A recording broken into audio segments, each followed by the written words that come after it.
¡Hola! Yo soy Daniela. Yo soy Natalia. Y yo soy Laura. Y esto es nuestro AOA. En la actividad de hoy vamos a estar comparando dos textos. El primero es La construcción de la realidad, comunicación y vida cotidiana, una aproximación a la obra de Thomas Lockman. Y el segundo es Construcción de la realidad social, capítulo 3, El lenguaje en realidad social, por John Searle. Hola.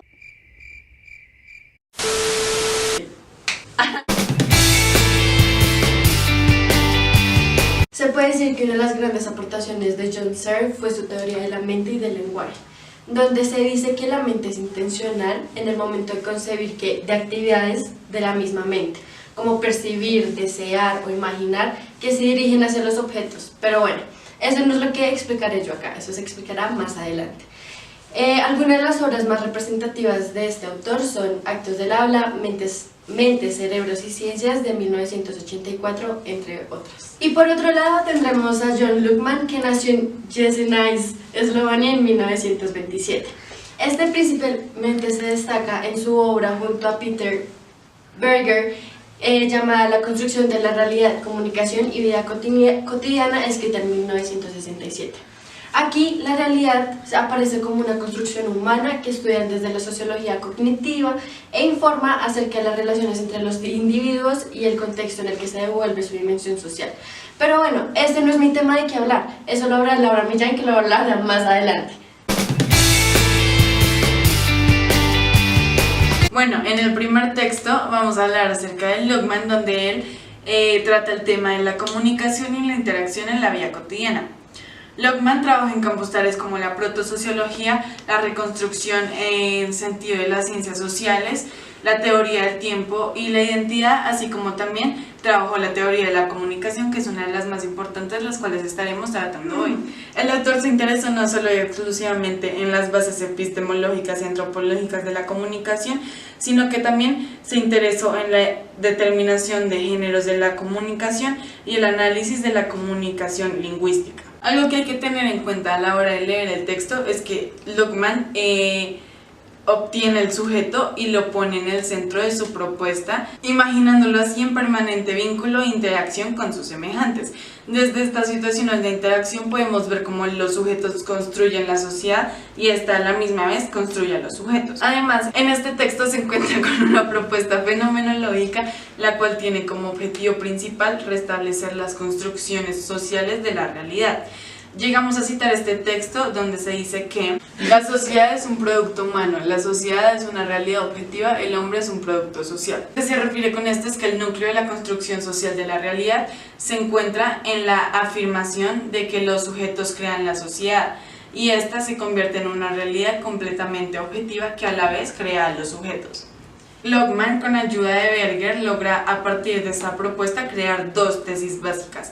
La primera determina que la realidad se construye socialmente. En la segunda, los autores consideran que es labor de la sociología del conocimiento analizar los procesos por medio de los cuales se construye socialmente la realidad. Para la exposición de estas dos tesis, los autores construyen un argumento central, el cual dice que los procesos de objetivación realizados por medio del lenguaje, usado en la interacción social de la cotidianidad social, construyen la sociedad y la convierten en una realidad objetiva a través de los mecanismos de institucionalismo y legitimación. Para Lockman, aquí en este texto, tanto el conocimiento como lo que los seres humanos denominamos la realidad están determinados socialmente y según él, las interacciones son el fundamento de lo social y pueden tener un carácter discontinuo, pero esencialmente son permanentes, las cuales permiten orientar las interacciones de los sujetos con los demás.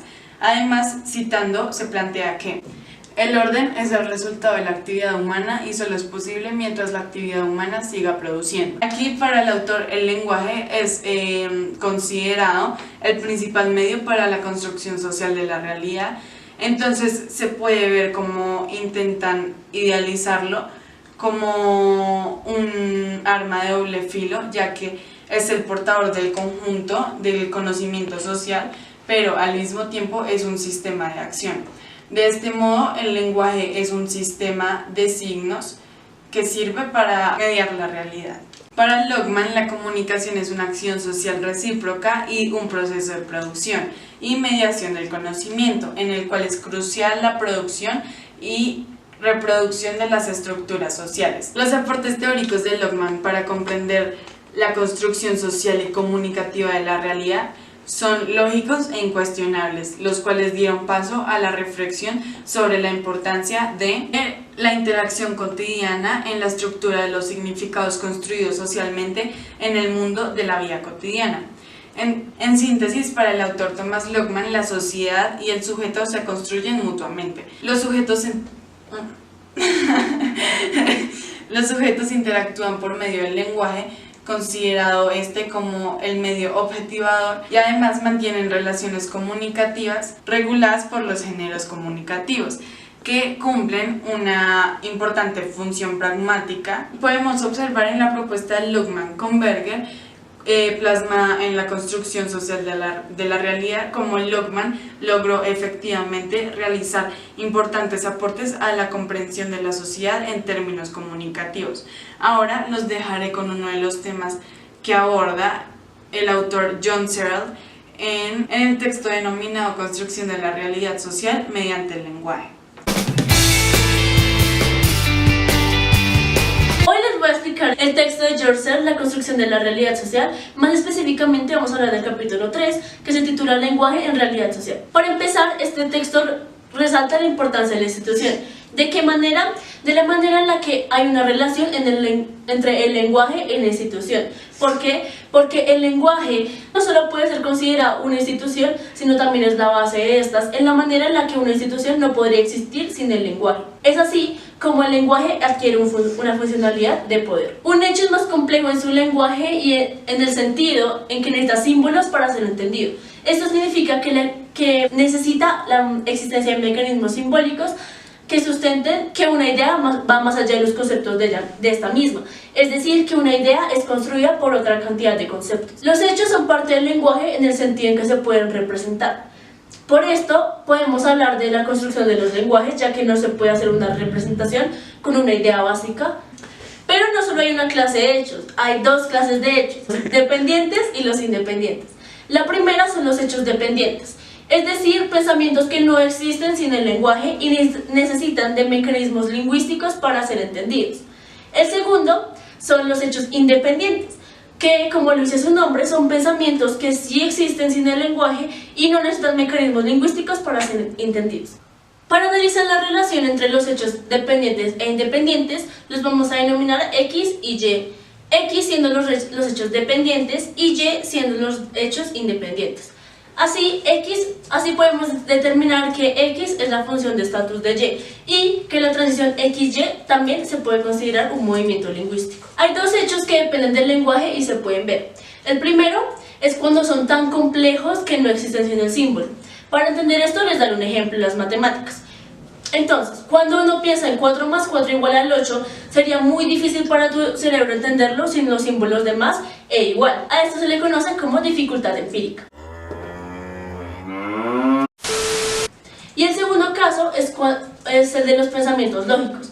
Esto se refiere a cuando el pensamiento es esencial para su propia existencia. Un ejemplo de esto es cuando decimos jueves 26 de octubre, ya que esta palabra no existiría sin un pensamiento de que es jueves, que es 26 y que es octubre. Es una unión de pensamiento, pero el hecho en sí corresponde al lenguaje debido a que solo existe con el lenguaje. Pero entonces ustedes pensarán el nombre de algo como relacionado con un tema lingüístico. Este sí va relacionado y se los explicaré en un ejemplo. Entonces, cuando decimos la palabra perro, es verdadero en cuanto a sus rasgos independientes del lenguaje, es decir, sus características y todo eso.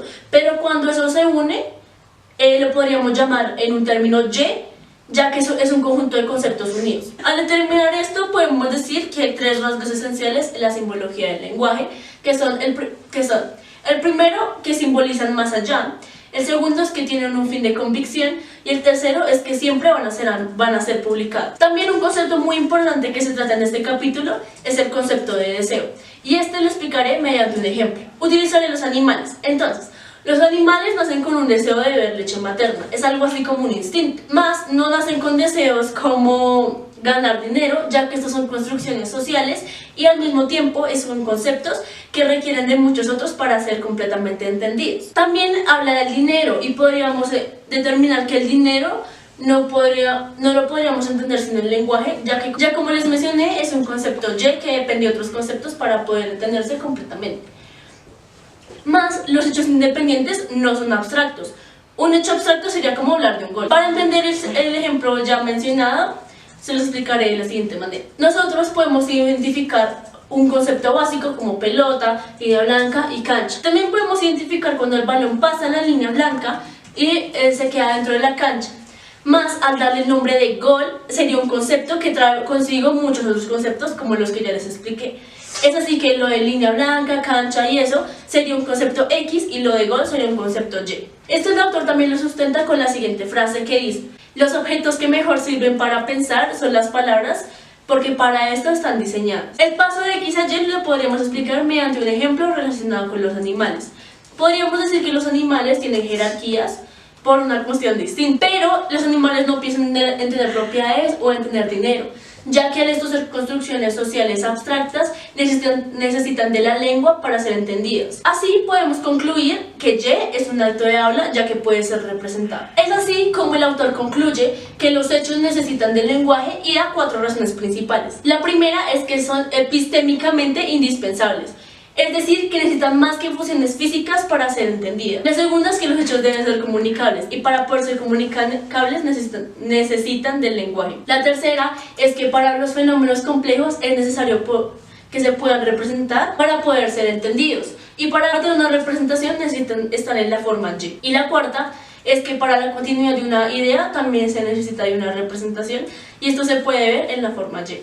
Es así como todas estas características necesitan de la lengua para ser entendidas. Gracias por ver nuestro